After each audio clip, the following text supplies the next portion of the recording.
Hey everybody, welcome back to the Drunken Cat. It's Booze Kitty here, and today I'd like to talk about War Thunder by Gaijin Entertainment. War Thunder is a free-to-play World War II vehicle combat sim that features aircraft and tanks from the Axis, Allied, and Soviet powers from the Second World War and post-war. Players duke it out in round-based combat to capture and hold control points on the battlefield, or to destroy enemy units and deplete the enemy team's point meter. The game has a pretty simple premise, but below the surface, War Thunder has quite a bit to offer. Unfortunately, it's not all sugar and gumdrops though, and War Thunder is plagued by many of the systemic problems faced by all free-to-play games. But we'll cross that bridge when we come to it. One of Gaijin's design decisions that makes War Thunder so appealing is the fact that players can choose the levels of immersion and realism in their game by simply jumping into one of 3 game modes: Arcade, Realistic, and Simulator. The names are pretty self-explanatory, but to quickly elaborate just a little, Arcade features mid-flight reloading for aircraft, which is something that players can't do in the other play modes, and a much gentler control scheme and flight model. Tanks have a penetration indicator on the player's crosshair to let them know when a shell stands a greater chance of actually doing damage to enemy vehicles, so players don't have to learn all the weak spots in enemy tanks to defeat them. This makes getting kills in arcade mode as easy as searching for a green crosshair and pulling the trigger. In realistic mode, players aren't given lead indicators, and the penetration indicators are removed too, and you can lose control of your aircraft due to black or red outs. The damage tables are all much harsher, and reloading vehicles require players to actually return to base, so you have to be more careful about how you spend your ammunition. Simulator mode is just that, featuring more complicated control schemes coupled with a sophisticated and complex flight and performance model for all vehicles that makes an earnest attempt to replicate the vehicles as they actually performed in the war.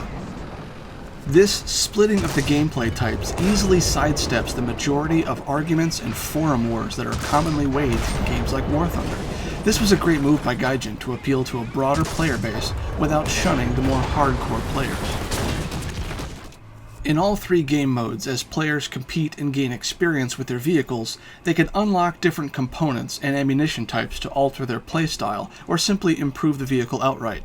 These upgrades are relatively easy to acquire, especially for the low-tiered vehicles, and even new players will unlock and purchase shiny new toys and goodies within their first few games.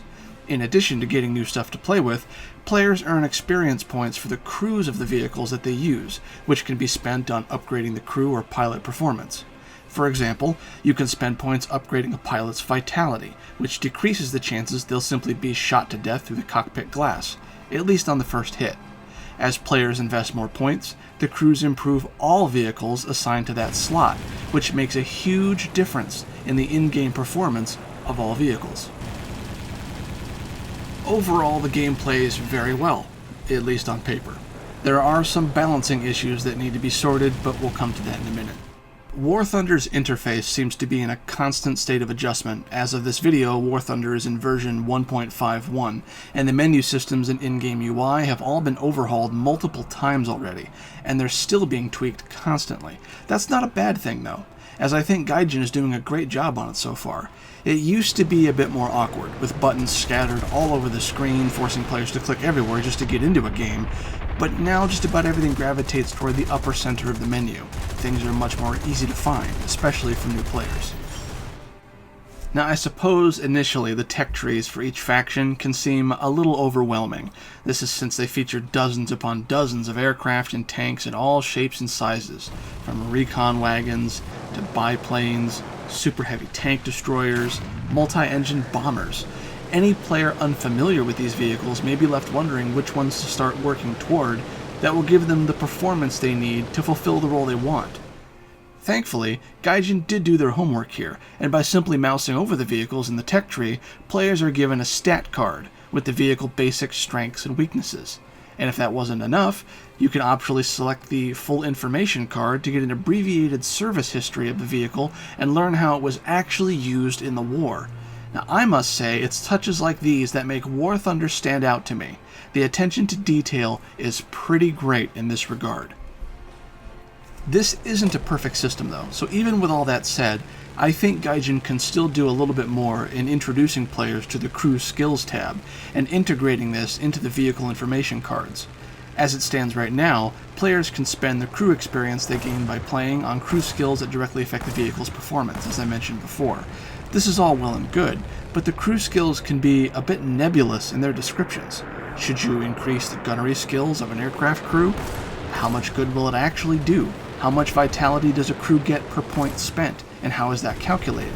None of this is actually addressed, and players just have to keep pouring points into things to make the numbers get bigger and simply hope that that was the right choice to make. And once the points are spent, there's no getting them back. So players with only a few hundred points to spend have to really know what they're doing. Recently, Gaijin implemented an armor and component overlay screen, so players can view the armor strengths and exact location of components within each vehicle while they're in the hangar. Now in-game, players can actually toggle this view on their own vehicles, though it doesn't apply to other players. And this has been a huge step forward to letting players figure out where to hit what vehicle with what ammo type for maximum effect, without lengthy descriptions, tutorials, or countless hours spent in trial and error. This also gives players a pretty good indicator as to why their vehicles perform the way they do when they're damaged in combat. While in arcade and realism mode, the ground vehicle portion of the game actually features a replay cam that displays where the player's shot hit their target and what exact effect it had on them. When a player is eliminated, they are treated to a replay of their death from the attacking player's perspective, showing exactly how they died. This is actually really cool, and can often reduce the ambiguity factor to show where a player went wrong, or how the other guy may have just gotten really lucky. War Thunder's controls are pretty well implemented. It supports keyboard and mouse, joystick and throttle, gamepad, and any combination of those. There are a lot of controls for War Thunder, especially if you play in simulator mode, but the basic controls are laid out well and easy to learn. Initially, War Thunder simply had a button for shooting guns, one for launching rockets, and one for dropping bombs. Now though, as more vehicles with diverse selections of weapons have been added, Gaijin increased the modularity of control by assigning buttons to each gun type, so players aren't forced to fire all their guns at once anymore. This was a great step forward for vehicles in the upper tiers, which feature machine guns and multiple cannon caliber types on the same vehicle. This is also handy for tanks, like the German Neubaufahrzeug or the American M3 Lee, which feature two different battle cannons on the same chassis. So, all in all, I think the controls for War Thunder are very well supported. Hard to complain when you can customize just about anything on any input device that you happen to own. Gaijin's art style is approaching the photorealistic. The environments and their effects are all fairly convincing, and the vehicles and animations are quite good. Their texture jobs specifically are well done, and the attention to detail is excellent. Players are given the option to plaster decals on their vehicles as well, to customize their look to be more accurate to a specific historical division, or to simply spruce up the look of the thing and stand out in the crowd. The decals and alternate skins are unlocked by either completing achievements or purchased with premium currency, and boy, there are a lot of them. One irritating decision that Gaijin has made, though, was the blatant censorship of the German aircraft and ground vehicles. All the Luftwaffe eagles and swastikas have been removed and replaced by a giant, ugly black X. It's not bad enough just to remove the historically correct logos on the vehicles, but to substitute the real ones for a simple X? Come on. It makes it hard to cover up, and even with the decal system in place, you can often see this ugly thing shining through. I get that some countries have made it illegal to show the swastika, but that's what optionally censored and or German versions of the game is for. If other games like Wolfenstein can get away with it, surely War Thunder can. Thankfully though, Gaijin has once again skirted this hot button issue by allowing custom user-made skins in-game, at least client-side. Players can customize their vehicles even more now to make them as historically accurate or inaccurate as they please. Good move, Gaijin. Well played. So, while War Thunder does have a lot going for it, it has a few problems worth mentioning, especially for new players, but even for veteran ones. Chief among them is the split currency system, which can really hold players back and even cripple some in select game modes. As an example, players must spend real money to expand their hangar or garage beyond the first few slots, and that requires gold eagles, the premium currency bought with real money. In ground battles, this isn't as necessary because you can only bring, on average, 3 vehicles into a game, but in the aircraft mode, you're limited only to whatever crew slots you have vehicles in, which, as far as I know, can be unlimited. On top of that, players can purchase premium vehicles across all 5 tiers in all factions using gold eagles, and some of these vehicles are uniquely premium, meaning you have to pay real money to use these vehicles at all. Some premium vehicles are attached to unit packs too, which are generally a pairing of air and ground vehicles with a few gold eagles wrapped in, and a small amount of account subscription in exchange for real money. Players can literally buy a tactical advantage that players, even subscribed ones, can't have unless they spend the additional money to get them. On top of that, gold eagle currency can also be turned into experience points for crew slots, so a player could optionally purchase all their skills and not ever have to grind a single thing for them. Now, you may be saying, yeah, Booze, we get it, but what difference does that make? Well, for starters, a player with maxed out reload skills turns a several minute bomb reload into a mere 20 seconds. Reloading machine guns goes from an average of 40 seconds to a paltry 5.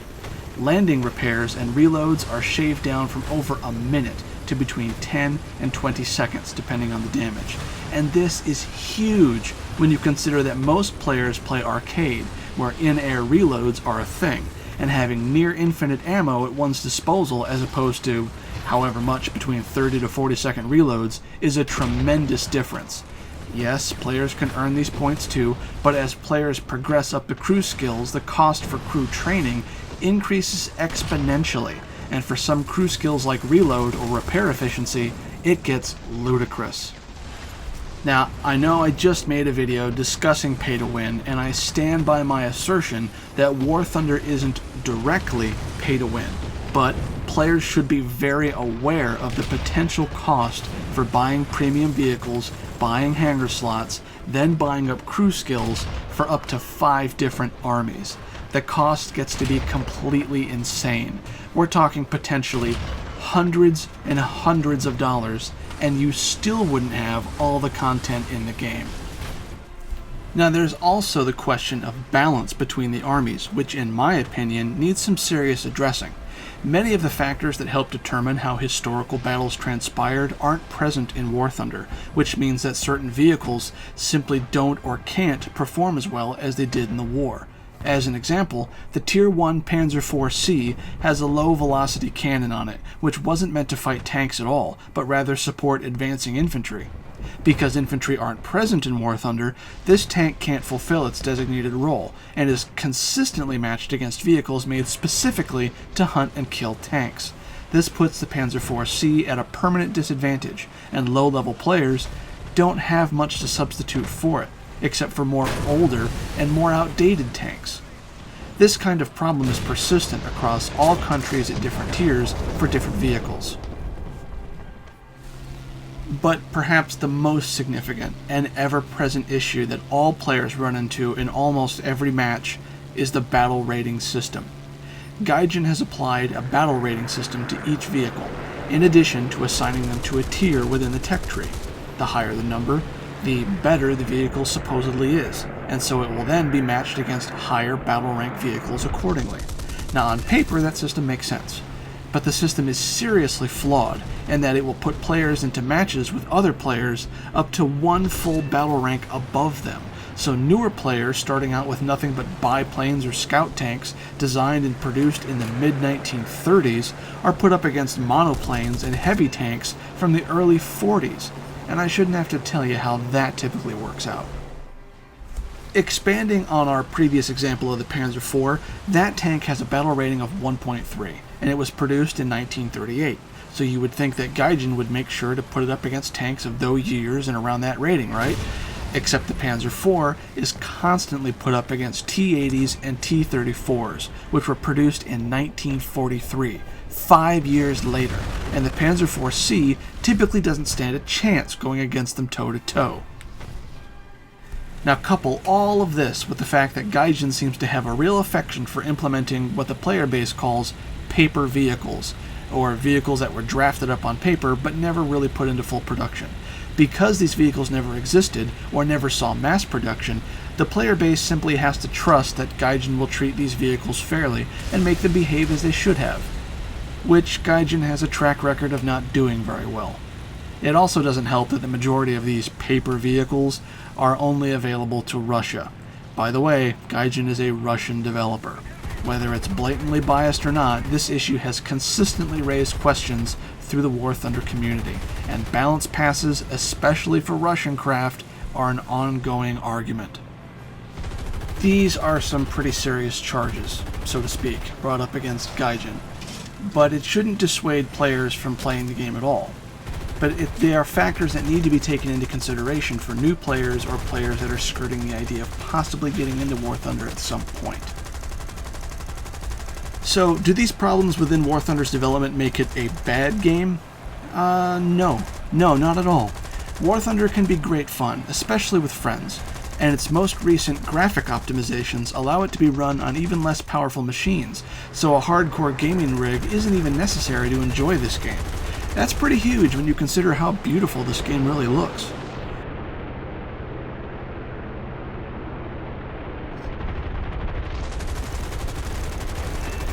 So, would I recommend War Thunder? Yeah, I would, absolutely. Is it for everyone? No, probably not. It's a great title, and if you're on the fence, you should at least give it a try. Just keep in mind that getting a lot of the goodies that it offers right up front can be very, very expensive. Now, I really enjoy War Thunder, and I'm very excited about the upcoming British tank release. If you have the chops for a game like this, then I will see you out there, in the field or in the air. Thanks for stopping by the Drunken Cat. If you liked what you saw here, don't forget to subscribe and tell me what you think. I'm Booze Kitty, and I'll see you all back at spawn.